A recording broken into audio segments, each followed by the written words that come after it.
Terima kasih ya Tuhan. Biarlah pujian ini sungguh-sungguh menjadi doa kami. Biarlah Engkau mengisi mata kami, bukan dengan segala apa yang ada ditawar dengan dunia, tapi kami melihat Engkau mengisi mata kami dengan citra salib-Mu ya Tuhan.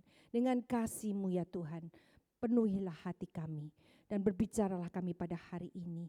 Dan biarlah kami sungguh-sungguh hanya berfokus pada salib Tuhan, berfokus pada kasih Tuhan yang mula-mula, yang sudah Tuhan memberikan segalanya bagi kami. Kami rindu ya Tuhan, biarlah Engkau pakai hamba-Mu yang hina ini untuk dapat menyampaikan kebenaran firman Tuhan yang sudah disiapkan ya Tuhan. Dan bisa menjadi berkat dan menjadi kekuatan bagi kami semua pada malam hari ini. Terima kasih ya Tuhan, demi nama Tuhan Yesus Juru Selamat kami yang hidup. Kami berdoa. Amin. Saudara, tema pada hari ini adalah Injil, apa saudara? Injil sejati versus ya, Injil sejati dan Injil atau teologia kemakmuran ya. Injil dalam tanda petik Injil atau teologia kemakmuran, saudara. Oke, saya awali dengan satu ilustrasi di mana ada dua orang yang sedang berdiskusi, saudara ya. Dua orang ini sangat serius sekali berdiskusi, bahkan sangat gencar sekali ya. Yang satu mengatakan begini, dia berbincang tentang kariernya. Dia mengatakan, aku ini ingin sukses dalam karierku. Aku ingin supaya jabatanku tuh bisa naik, ya. Supaya aku tuh bisa dapat uang banyak.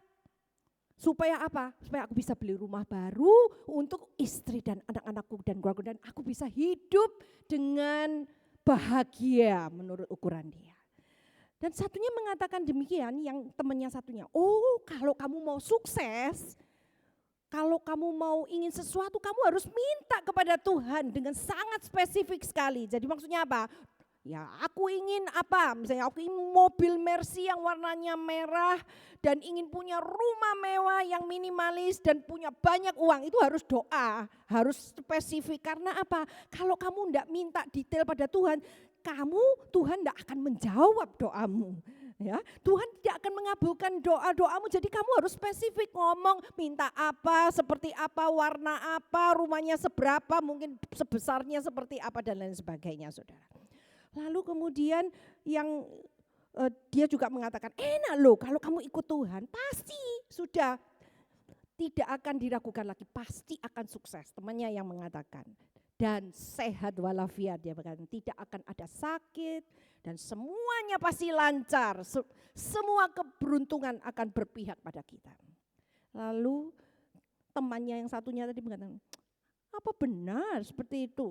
Sambil mengerutkan dahinya ya. Kok beda ya? Kok beda ya?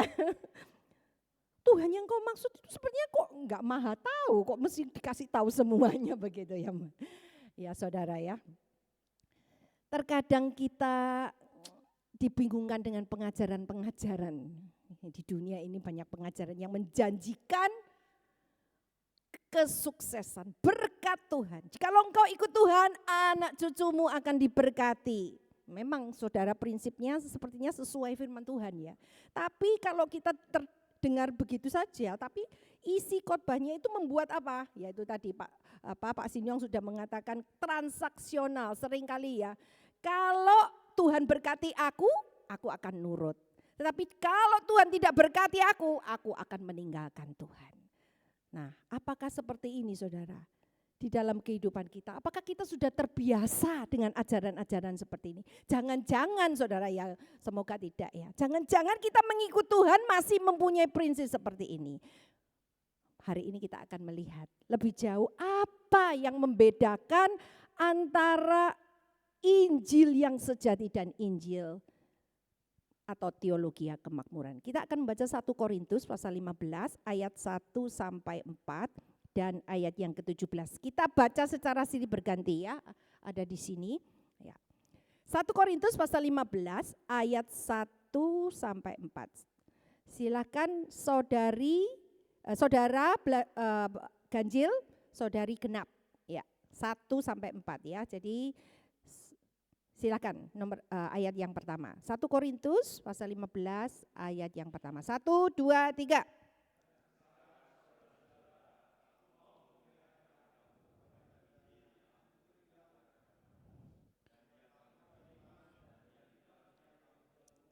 Ya, yang kedua, oleh Injil itu kamu diselamatkan asal kamu teguh berpegang padanya. Seperti yang telah kuberitakan kepadamu. Kecuali kalau kamu telah sia-sia saja menjadi percaya.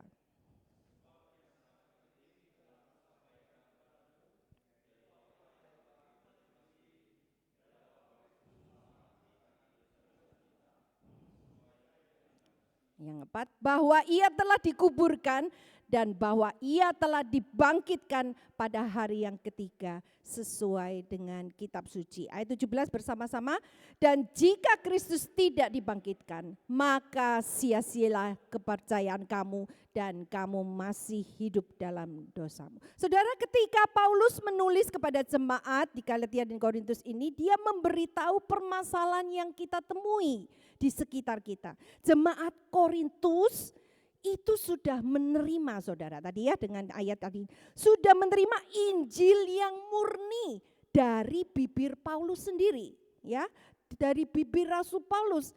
Tapi lama-kelamaan, saudara, apa? Guru-guru lain atau muncul guru-guru yang lain mengubah pesannya itu supaya apa? Agar lebih cocok dengan keinginan pendengar mereka.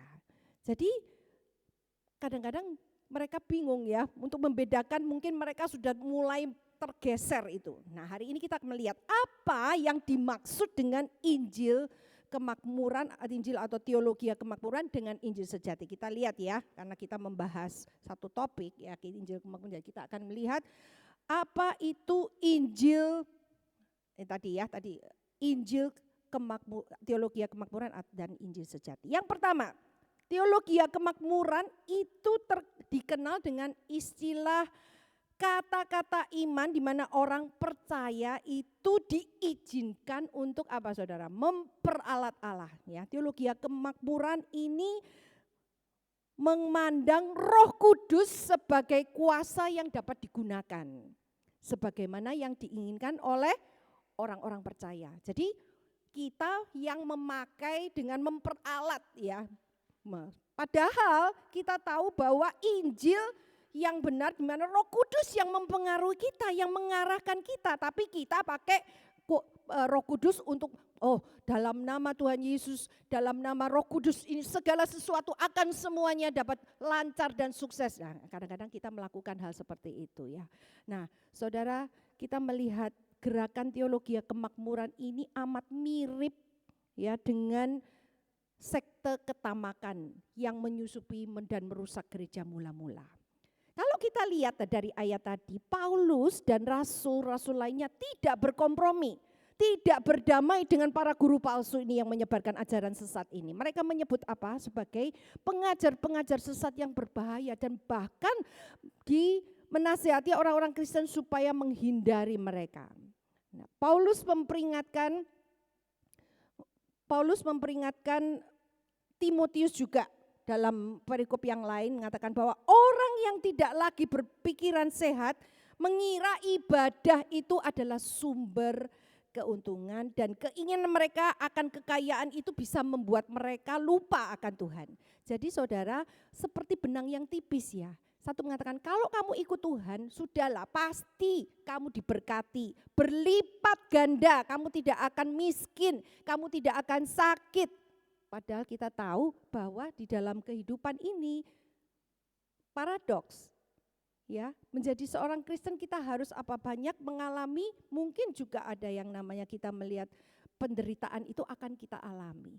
Tetapi kita melihat akan perbedaannya ya. Nah, jadi kita lihat Injil yang sejati adalah kabar baik yang menyatakan bahwa Allah menyelamatkan orang-orang berdosa. Jadi fokusnya sudah beda, saudara ya. Kalau yang satunya mengejar kekayaan, yang satunya fokusnya bukan untuk materi, tapi adalah fokusnya pada salib Kristus yang merupakan kabar baik yang menyatakan bahwa Allah telah menyelamatkan orang berdosa.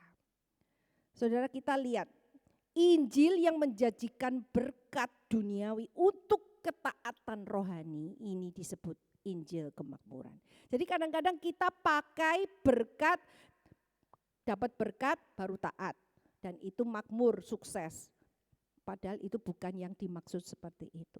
Ya, tadi kita sudah melihat bahwa kadang-kadang gereja pun dirusak dengan pemikiran-pemikiran seperti ini.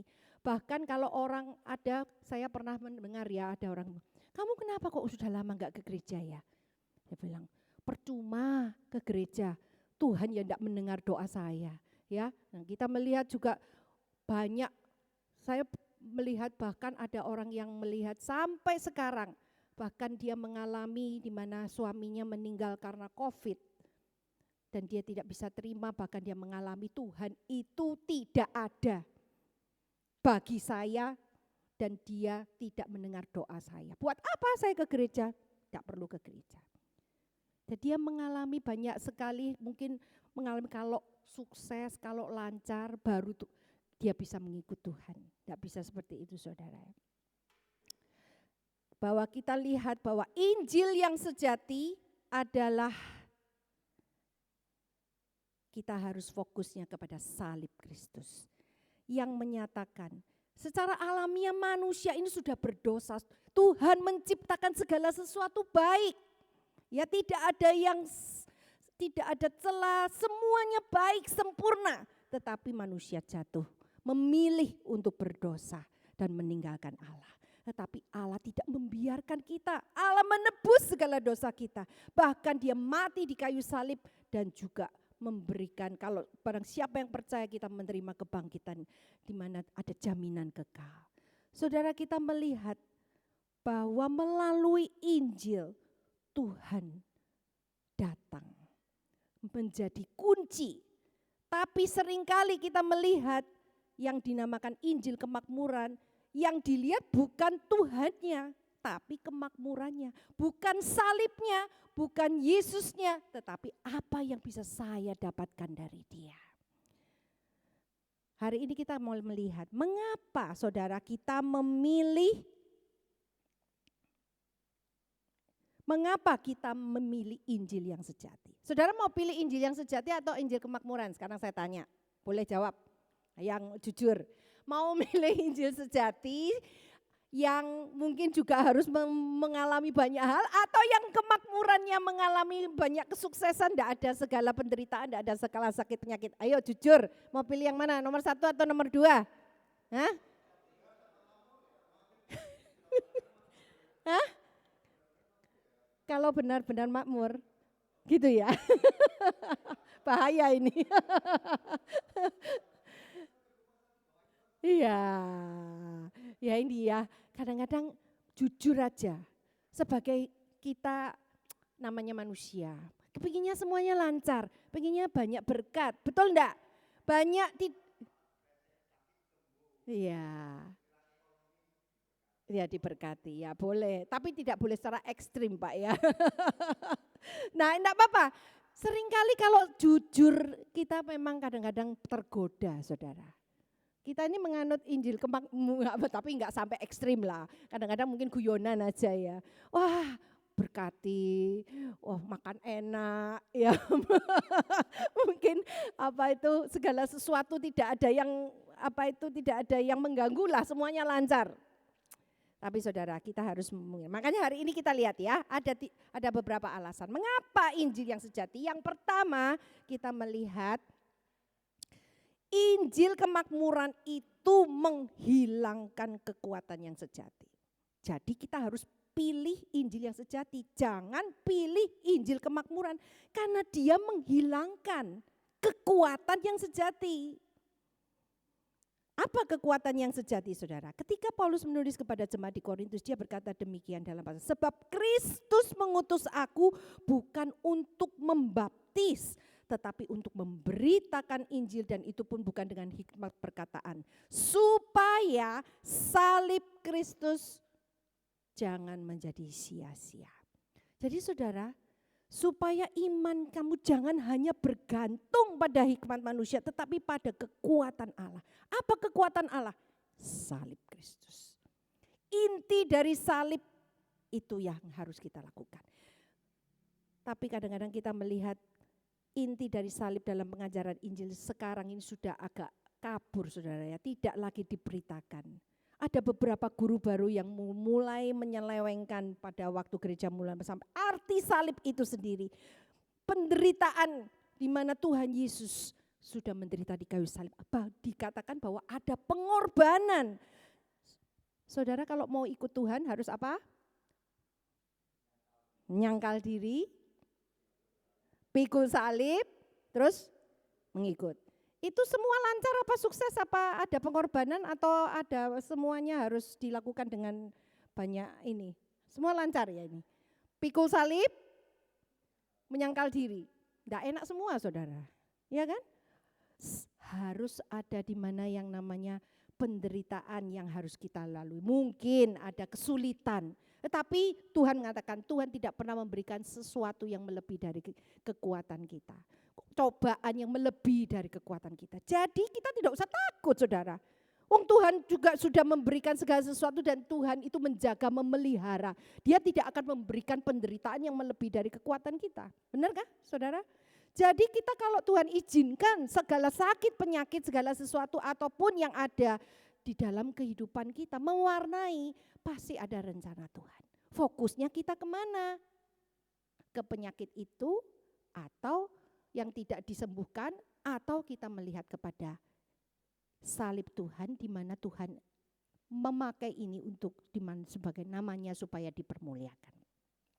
Nah, teologi kemakmuran tidak bisa melakukan ini, bahkan mengutamakan materi dunia yang tidak memiliki kekuatan. Kalau sudah mati ya sudah, uangnya habis saudara. Tapi kalau Injil sejati dia bisa menyelamatkan jiwa. Yaitu kekuatannya kan, menyelamatkan jiwa kita dan memberi hidup yang tidak dapat binasa di dalam kehidupan ini. Jadi saudara, tidak ada yang tidak bisa dilakukan oleh Allah bagi Anda di dunia ini. Kekuatan Injil sejati itulah yang bisa menyelamatkan saudara dan saya selamanya.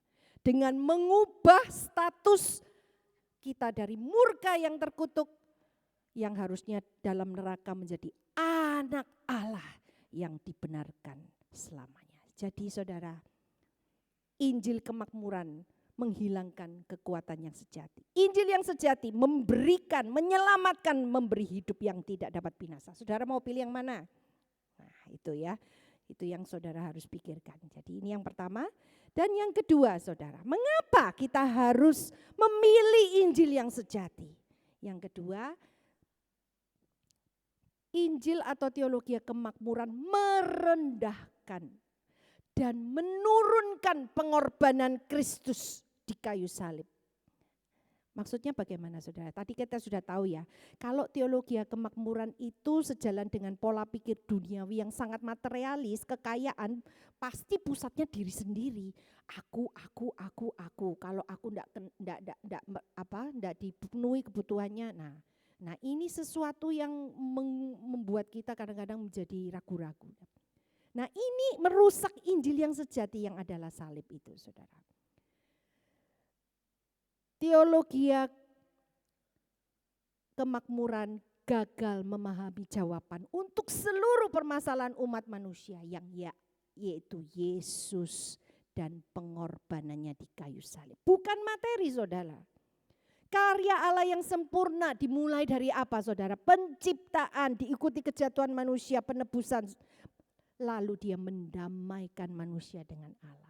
Semua itu harus mengarah pada salib saudara, berporos pada salib. Dan harus ada pengorbanan. Jadi kalau kita menjadi anak Tuhan, siap-siaplah berkorban.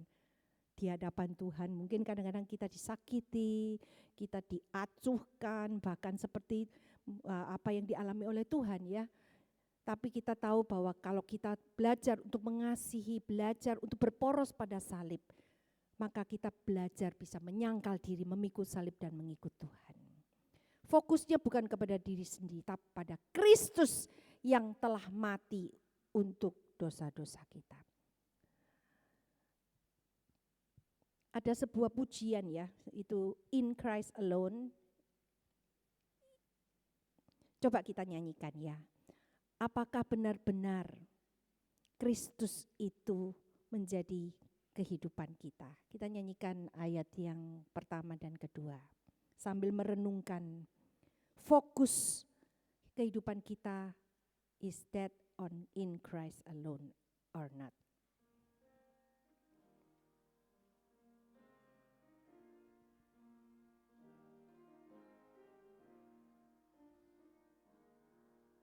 Hanya Kristus harapanku, Dia terang dan kuatku, batu penjuru yang teguh, dikala badai menderu, kasih dan damai-Nya besar, kalahkan takut dan gentar, penghiburku, naunganku, dalam kasih-Nya ku teduh. Oke, cukup saudara ya. Pujian ini, siapa yang bisa memberikan kekuatan selain sungguh-sungguh Kristus yang memberikan kasih dan damai, yang bisa mengalahkan takut kita, bisa mengalahkan kegentaran kita. Saya tidak tahu saudara, saat kala saudara takut, saat kala saudara gentar, apakah kita datang berporos pada salib? Kita nyanyikan ayat yang kedua.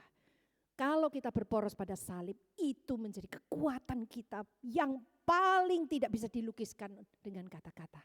Karena Dia yang akan meneguhkan kita. Ayat kedua, hanya Kristus yang bersedia turun menjadi manusia, datang selamatkan umat-Nya, walau dihina, dicerca, sampai Dia mati di salib, menanggung murka ilahi, semua dosaku ditebus, karena mati-Nya ku hidup.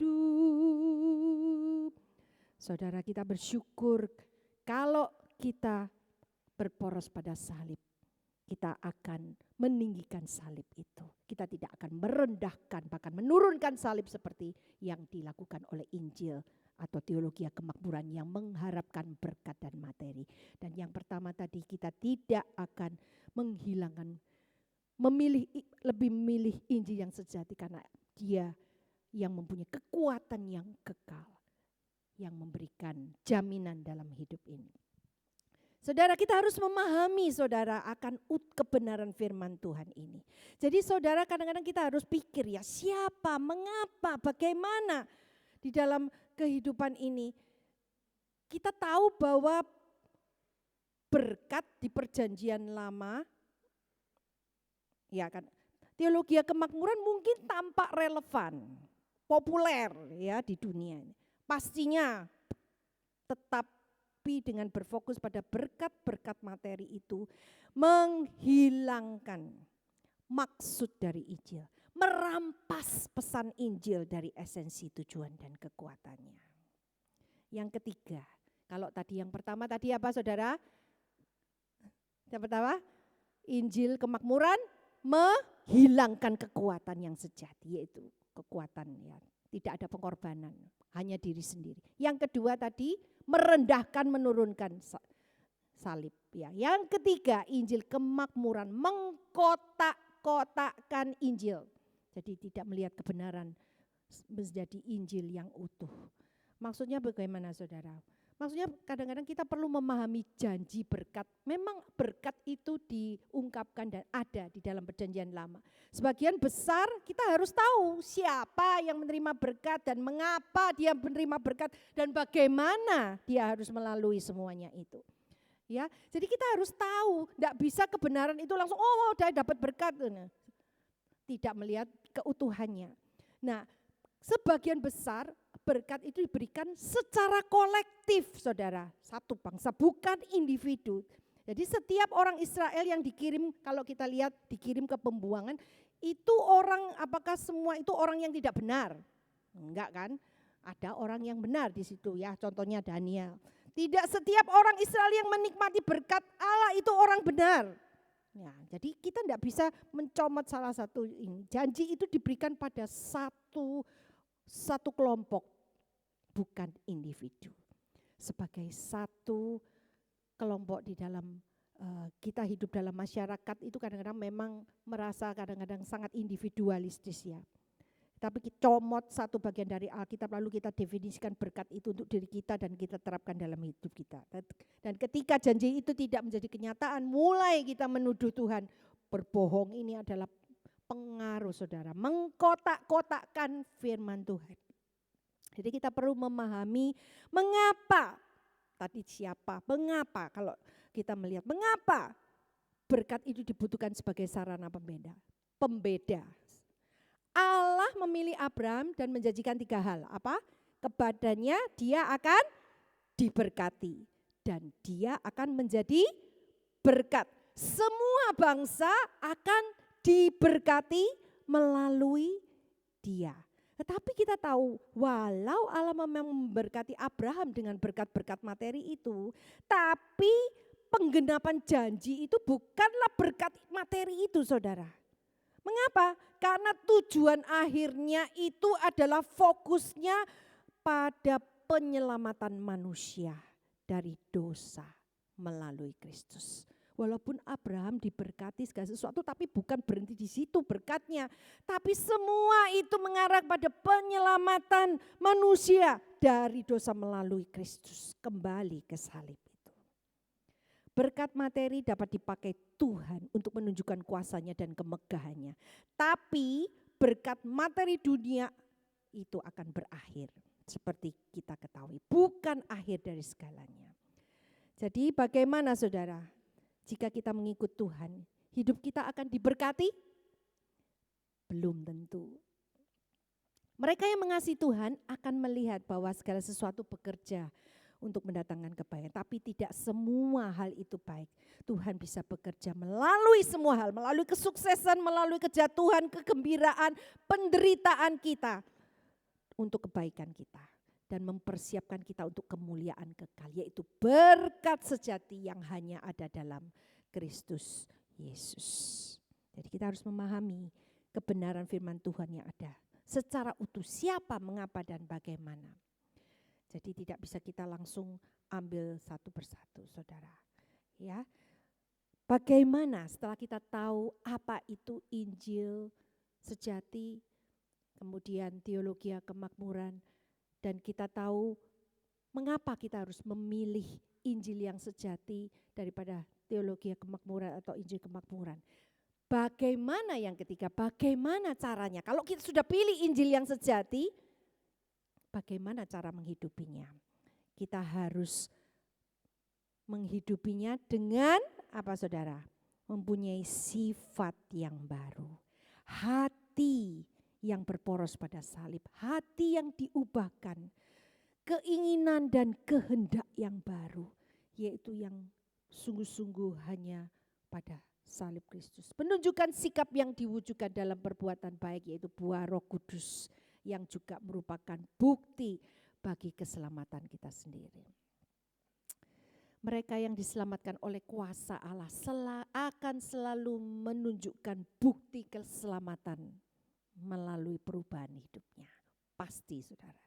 Kalau dia sungguh-sungguh berporos pada salib, walaupun dia mungkin dihina, mungkin kadang-kadang disalahpahami, disakiti, dia akan menunjukkan bukti keselamatan melalui karakternya, hidupnya, keinginannya, kehendaknya. Itu yang kedua. Dan yang ketiga, saudara, pakailah lensa surgawi, bukan duniawi.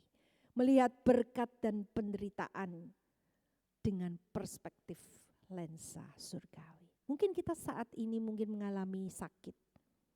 Seperti kita lihat ya kesaksian dari Ibu Syuyung. Kanker sudah kemana-mana itu. Tapi dia melihat dengan lensa surgawi. Dia mengalami dan melaluinya bersama dengan kekuatan Tuhan. Melihat berkat dan penderitaan dengan perspektif lensa surgawi. Apakah artinya saudara kita tidak boleh berdoa, meminta berkat sama sekali kepada Tuhan? Boleh enggak Pak Halim? Boleh ya? Tentu boleh dong. Dalam doa Bapak kami aja setiap minggu bahkan mengajarkan apa? Kita untuk meminta Tuhan. Meminta Tuhan. Ya, meminta kepada Tuhan. Tapi ingat saudara, semuanya itu tentunya harus sesuai dengan kehendak Tuhan. Jangan sesuai dengan kehendak kita pribadi. Apabila saudara kita mengalami penderitaan, bagaimana? Biarlah kita menilainya dengan berserah pada kehendak Tuhan, bukan kehendak pribadi. Sudahkah hati kita diubahkan oleh Injil? Ada yang mengatakan mungkin jika sudah kita akan lebih jelas. Lensanya lebih jelas ke depan, fokusnya jelas pada Yesus Kristus dan salib. Bukan materi kekayaan atau berkat ataupun kesembuhan. Maju terus meninggikan salib, bukan mereduksi atau menurunkan nilai pengorbanannya. Dan kita harus belajar memahami karakter Allah dengan kacamata kekekalan, bukan dengan kacamata duniawi. Dan serta memiliki ketaatan yang total, bukan transaksional. Soli Deo Gloria, biarlah kita belajar untuk memilih yang benar, mempunyai perspektif yang benar. Sebentar lagi kita akan memasuki bulan Maret, rangkaian ibadah puasa.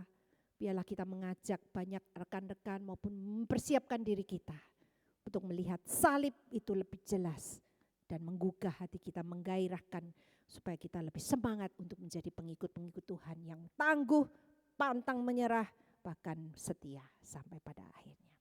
Kita akan menyanyikan satu pujian, Jalan Salib Perlu Berkorban. Setelah itu kita akan minta Pak Sinyong untuk berdoa. Jalan salib perlu berkorban.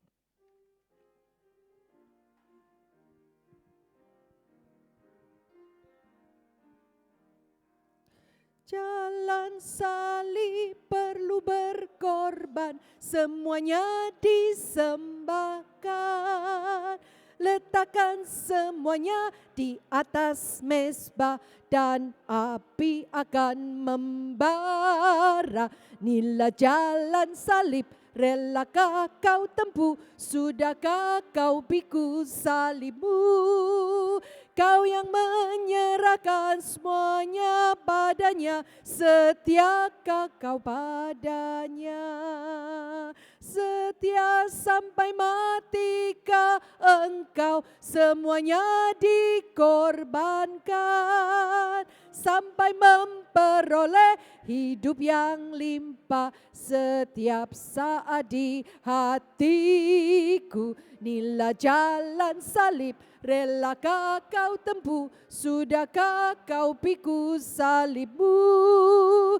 Kau yang menyerahkan semuanya padanya, setiakah kau padanya?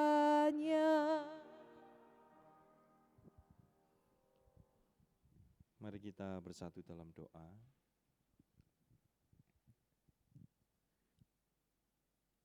Engkau Tuhan Allah yang sudah menyelamatkan kami. Persoalan terbesar kami dalam hidup ini sesungguhnya adalah dosa. Kami yang jauh daripadamu, kami yang menuju kebinasaan, kami yang berada di bawah murka Allah. Tetapi persoalan yang terbesar itu sudah dibereskan oleh Kristus Yesus Tuhan. Dan kami yang dahulu jauh sekarang boleh dekat. Kami yang dahulu dimurkai, kami hari ini boleh disebut anak-anak Tuhan. Tuhan kiranya dalam pengiringan kami kepadamu, kami selalu ingat bahwa Engkau sudah melakukan yang terbaik, terindah dan segalanya melalui Kristus Yesus Tuhan. Sehingga ketika kami menapaki jalan ini, hidup ini, sebagai murid-murid Tuhan, sebagai anak-anak Tuhan, ketika kami taat bukan karena kami takut kehilangan berkat-Mu, taat karena kami sedang melakukan sebuah transaksional kepadamu. Kami mau setia, kami mau taat, karena kami memang milik-Mu. Karena Engkau Tuhan Allah yang sudah mengasihi kami, yang membawa kami menjadi milik-Mu. Dan biarlah itu tidak kami lupakan, tetapi itulah yang mendorong kami, menggerakkan kami, untuk kami boleh setia, bersemangat hidup untuk kemuliaan nama Tuhan. Tuhan berkati kami, berkati umat-Mu, dan kami sudah mendengar firman-Mu, biarlah Injil kabar kabar baik sejati itu dalam Kristus Yesus Tuhan, boleh kami hayati, dan itu menggerakkan bagaimana kami hidup berelasi dengan Tuhan dan bagaimana kami menjalani kehidupan ini. Tuhan berkati kami, pimpin kami dengan kasih-Mu, kekuatan yang daripada-Mu, untuk kami boleh terus hidup menyukakan hati Tuhan. Berkati kami umat-Mu ya Tuhan. Di dalam nama Tuhan Yesus kami berdoa dan bersyukur. Amin. Thank you untuk Bu Esther ya.